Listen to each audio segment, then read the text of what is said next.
Nioh 2 is already a hard game, especially if you're attempting to solo it like I prefer to do with most Soulsborne type games. So don't gimp yourself any more than you already have to. Here are 10 tips, without spoilers, that'll help you navigate the seemingly complex in-game systems and insanely hard battles of Nioh 2.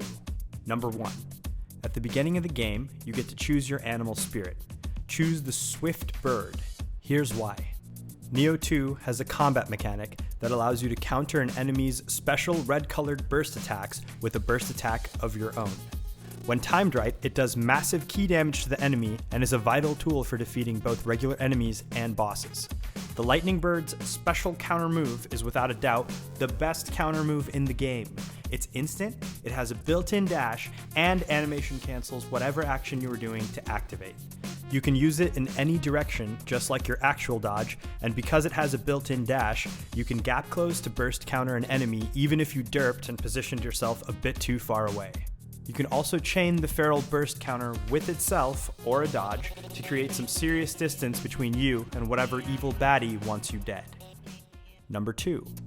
Choose at least one longer range weapon, such as the spear, the Otochai, or the large axe. I haven't personally played around with the spear or large axe too much, but the Otochai's range was absolutely instrumental in helping me beat this game. It has a huge heavy attack range that does a ton of damage, and within a couple hours you also unlock 2 insanely useful short and long thrust attacks. Number 3.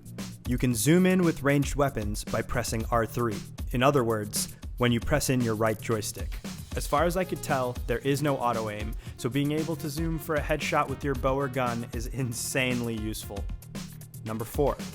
Nioh 2 has a ton of skill trees, and each skill tree has a ton of options, and they're all in this fascinating radial layout. Halfway through the game, I discovered if you press square while inside a skill tree, you get a neatly arranged list format.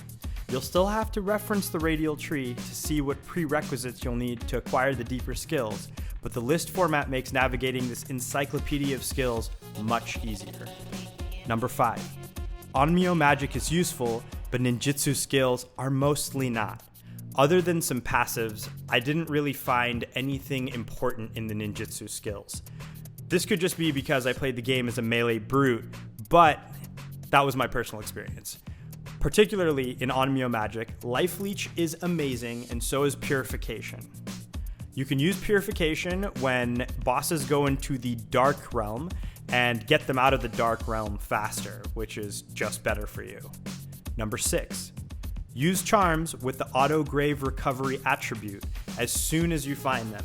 This attribute gives you a percentage chance to recover your grave, which holds all your dropped Amrita, which is Nioh's version of experience, when you die. The charms will generally have about 15 to 20% chance each, so you can easily get yourself to about a 1 in 3 chance to instantly recover your hard-earned Amrita, and trust me, you will die. Number 7. Pick up everything. You won't use everything in this game. In fact, you'll probably use 1% of what you pick up. But if you pick everything up, you can offer anything you don't need to the Kodamas, and they'll pay you in experience. I've literally gained entire levels doing this. Number 8. Use the Kodamas. Once you find some Kodamas, the little green guys in every level, make sure you activate your blessings. I prefer the healer blessings so that more elixirs drop, but the Amrita one is good too. Also, use the Kodama Bazaar for elixirs and ammo. Shrine checkpoints start you with 3 elixirs at the beginning of every act. This can go up to about 6. But you can actually have a maximum of 8 or even 9 with a passive ninjutsu skill. If you don't have enough saved up in your bank, you can use the Kodama Bazaar to buy extra elixirs until you reach your max capacity. This can be extremely helpful in a tough boss fight where you need the extra sustain. And number 10, play the game in action mode. I have a PS4 Pro, so I don't know how it works on the older PS4s, but you can play the game in one of 3 modes. Action mode is by far the best. I noticed virtually no difference in graphics between the 3 modes, but the frame rate increase in action mode is hugely noticeable and actually helps make the combat and the game feel fluid and silky smooth. You can change to or confirm that you're in action mode by pressing the touchpad to open up the context menu, selecting System, and then selecting Game Mode Settings. Here's a bonus tip. Nioh 2 is an amazing game. It's hard but fair, and you can beat the game without grinding any levels if you play all of the main missions and sub-missions in order. Each mission has a level indicator, and the difficulty meter is just based on your relative mission to the mission's level. If you play the missions in this bi-level order, you'll always be doing a mission at a difficulty between 1 and 3, which is ideal. And there you go. If you have anything else to add, tips, tricks, comments, suggestions, or constructive criticism, please leave a comment below. Thanks for chilling with me, and if you're feeling extra generous, a like or subscribe would be delightful. Namaste, this is Min/Max, and I'll see you next time.